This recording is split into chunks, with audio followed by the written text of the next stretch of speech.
A first-degree murder charge was filed today in connection with the disappearance of Mollie Tibbetts, who was last seen jogging in Brooklyn, Iowa on July 18, 2018. A complaint and affidavit names Christian Bahina Rivera, age 24, who resides in rural Poweshiek County, and he has been charged with murder in the first degree. Dozens of law enforcement officials from local, state, and federal agencies were involved in the investigation after the disappearance of Mollie Tibbetts.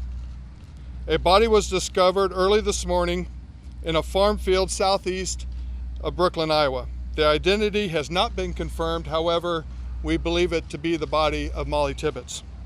A complaint and affidavit, which will be provided to you, will provide the details and of allegations against Mr. Rivera.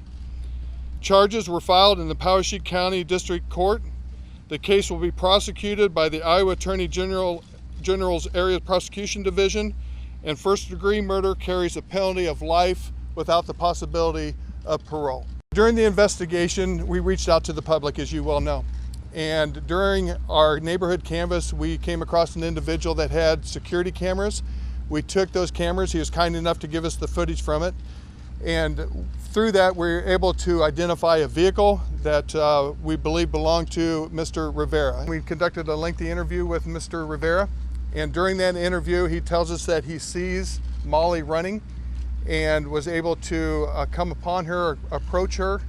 And while he was interfacing with her, he actually tells us that he ran alongside of her or behind her.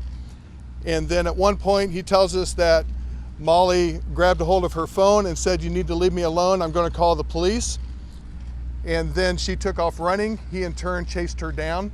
And then he tells us that at some point in time he blacks out, and then he comes to near an intersection in which we believe he then placed Mollie.